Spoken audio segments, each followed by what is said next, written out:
Breaking news: China and Russia are rapidly expanding their influence in Yemen, setting off alarm bells across the Middle East and beyond. What was once a local civil war has now transformed into a geopolitical battlefield where two of the world's most powerful nations are making decisive moves. The world is watching closely, and the consequences could reshape the entire balance of power in the region. Reports confirm that both Beijing and Moscow are stepping into Yemen with unprecedented levels of support, strategy, and long-term ambitions, leaving regional powers unsettled and the West deeply concerned. This is not just about Yemen anymore, it is about the Middle East's future, global energy routes, and the shifting world order itself. Hello everyone, welcome back to my channel. Please subscribe and like my videos. To understand why this development is so dramatic, we need to look at the context. Yemen has long been the poorest country in the Arab world, torn apart by years of conflict between the Houthi movement and the Saudi-backed Yemeni government. Since 2015, Yemen has been a battleground for proxy wars, with Saudi Arabia and the United Arab Emirates leading a coalition to push back against the Houthis, who are supported to varying degrees by Iran. The war devastated Yemen's economy, displaced millions, and turned the country into one of the worst humanitarian crises of the century. But in the shadows of this crisis, global powers were watching carefully. And now, both China and Russia are moving decisively, each for their own reasons, but in a way that complements their shared goal of reshaping global influence away from Washington and its allies. For China, the expansion into Yemen is tied directly to its Belt and Road Initiative, the massive global infrastructure project aimed at securing maritime trade routes and economic corridors. Yemen's geographic location is crucial. It sits on the Bab el-Mandeb Strait, a choke point that connects the Red Sea to the Gulf of Aden, through which nearly 10% of the world's seaborne oil passes. Control or influence over this strategic waterway gives Beijing enormous leverage over global energy supplies. Chinese officials and analysts have increasingly hinted at the importance of the Red Sea corridor, and reports now suggest that China is working behind the scenes to secure agreements with local factions in Yemen, particularly the Houthis, to guarantee safe passage for Chinese shipping and potential access to port facilities. Russia, meanwhile, sees Yemen as an opportunity to expand its military and diplomatic footprint in the Middle East. Already deeply involved in Syria, Moscow is searching for another strategic foothold that could allow it to project power into the Arabian Peninsula and the Red Sea. Russia has been quietly increasing its contacts with both the Houthis and other Yemeni factions, positioning itself as a mediator while at the same time offering military assistance, intelligence support, and training. Russian naval planners have long considered the idea of securing a base on the Red Sea and Yemen's ports, especially those near the Bab el-Mandeb, are seen as ideal candidates. If Moscow succeeds, it would gain the ability to challenge U.S. and NATO naval dominance in the region, while strengthening ties with China in a growing anti-Western alignment. This convergence of Chinese and Russian interests in Yemen is alarming regional powers. Saudi Arabia, which has poured billions of dollars into its war effort in Yemen, suddenly faces the possibility of seeing its southern neighbor fall under the influence of its global rivals. The UAE, which has pursued its own interests in southern Yemen and invested heavily in building control over ports and islands, now finds itself challenged by powers with far greater global reach. Iran, for its part, might welcome the chaos, as Chinese and Russian involvement indirectly strengthens the Houthis, its long-time allies. But even Tehran knows that once Moscow and Beijing enter the game, their ambitions may not align perfectly with Iran's, leading to future rivalries. The United States and Europe are equally unsettled. Washington has always considered the Red Sea and Bab el-Mandeb vital to its strategic interests, ensuring free passage for global trade and maintaining naval superiority in one of the world's most important maritime arteries. U.S. warships regularly patrol the region to counter piracy, terrorism, and increasingly Houthi missile threats. Now, with both China and Russia stepping into Yemen, the West fears losing its long-standing dominance. Analysts warn that this is not simply a local power play, it is part of a broader realignment, where Washington's rivals use crises and weak states to gain permanent influence. If China and Russia succeed in Yemen, it would mark another major retreat of U.S. influence in the Middle East, following Afghanistan and the complicated drawdowns in Iraq and Syria. But how did China and Russia manage to enter the Yemen equation so effectively? The answer lies in timing and opportunity. The Saudi-led coalition has been bogged down for years, unable to secure a decisive victory against the Houthis. The war exhausted Riyadh politically, economically, and militarily. Meanwhile, Western powers have largely reduced their direct involvement, wary of being drawn into an endless conflict. Into this vacuum stepped Moscow and Beijing. Russia leveraged its success in Syria to build credibility as a problem solver in regional conflicts, while China used its economic clout, offering reconstruction aid, investment, and trade guarantees. For the Houthis, this was a chance to strengthen their bargaining position, while for other Yemeni factions, it opened new channels of support beyond the traditional Gulf patrons. Slowly but surely, China and Russia became indispensable players. The Middle East now finds itself at a crossroads. Yemen's war has already destabilized the region for nearly a decade, but with China and Russia expanding influence, the stakes have risen dramatically. Oil shipping routes, military bases, regional alliances, and the balance of power between the West and its rivals are all in play. Experts fear that the Red Sea could soon become as contested as the South China Sea, with rival navies shadowing each other and local factions caught in the middle.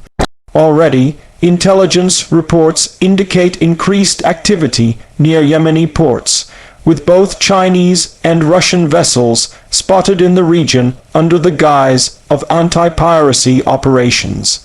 Behind the scenes, however, these deployments are being carefully interpreted as reconnaissance and positioning for a longer-term presence. The consequences could be profound. For Saudi Arabia, losing influence in Yemen would be a direct threat to its national security. The Houthis have already launched drones and missiles deep into Saudi territory, threatening oil installations and even Riyadh itself. If the Houthis gain greater support from global powers, these attacks could intensify, or at the very least, Saudi Arabia would lose the leverage it once held over its southern neighbor. The UAE ambitions to dominate regional trade routes would also be undermined, as Chinese and Russian investments and naval assets overshadow Emirati ports. Egypt, controlling the Suez Canal, fears that increased foreign presence near the Bab el-Mandeb could complicate its own maritime dominance and bring instability closer to its borders. On the global stage, Washington and its allies face tough choices. Should they increase their presence in Yemen, risking further entanglement in a brutal conflict, or should they focus on countering China and Russia through broader regional partnerships, strengthening ties with Saudi Arabia, Israel, and other allies? Already, U.S. policymakers are warning of a new Cold War dynamic in the Middle East, where every crisis becomes another theater of competition between East and West. The danger is not just military, the economic stakes are equally high. With global trade routes already strained by disruptions in the Red Sea and Persian Gulf, any shift in control over Yemen's coastline could ripple through the world economy, raising oil prices, shipping costs, and insurance risks. For ordinary Yemenis, the involvement of new foreign powers brings mixed feelings. On one hand, China's promises of investment and reconstruction could offer a lifeline to a country devastated by war.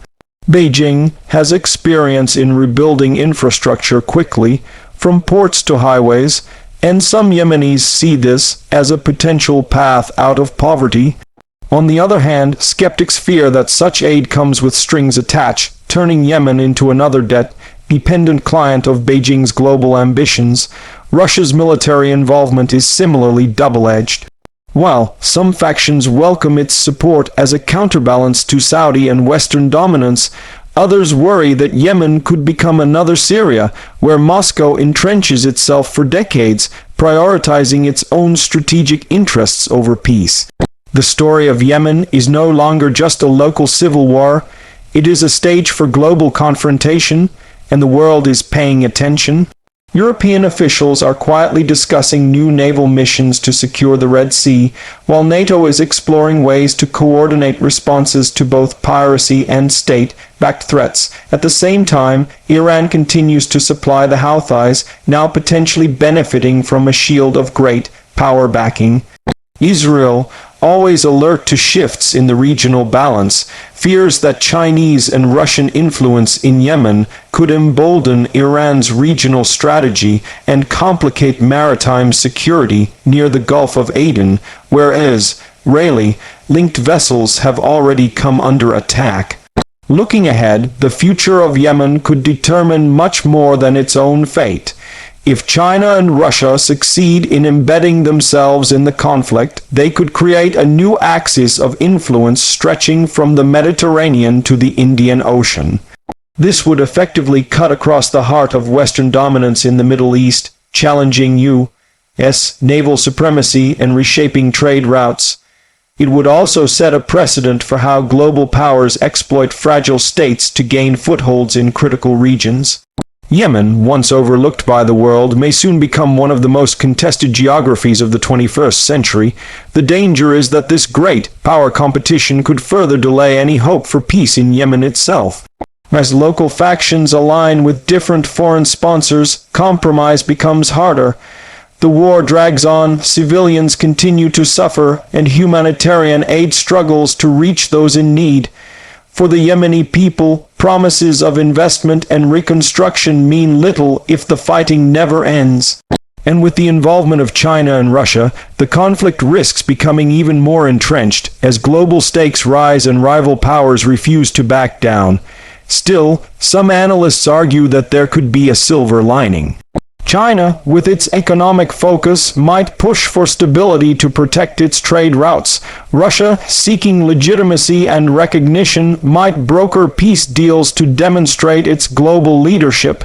If these ambitions align with Yemeni interests, there could be a chance for progress. But such outcomes depend on delicate diplomacy, and the current signals suggest that rivalry, not cooperation, is the dominant theme. As of now, the Middle East is on high alert. Every move in Yemen is being watched carefully by capitals from Washington to Riyadh, from Tehran to Moscow, from Beijing to Tel Aviv. The Bab el-Mandeb Strait, once a quiet passage known mainly to shipping companies, is now becoming one of the most dangerous flashpoints in global geopolitics. And the stakes could not be higher. Control over Yemen's ports and coastlines means influence over global trade, energy supplies, and the balance of power between East and West. In the months ahead, expect to see more Chinese investments, more Russian naval deployments, and more frantic diplomatic activity from regional and global players. Expect also to see Yemen's factions playing a dangerous game, leveraging foreign support while risking becoming pawns in a larger confrontation, and expect the humanitarian crisis to continue as ordinary Yemenis remain caught in the middle of a conflict far bigger than themselves. The story is still unfolding, but one thing is clear: with China and Russia expanding influence in Yemen, the Middle East has entered a new and volatile chapter. The consequences will not remain confined to Yemen's borders. They will ripple across the region and the world. The great powers are back in the Middle East, and this time, the battleground is Yemen. The question now is not whether this will reshape the region, but how quickly and at what cost. As events accelerate, the world waits anxiously for the next move in this high-stakes geopolitical drama, a drama where Yemen has become the pivot point of a new global struggle.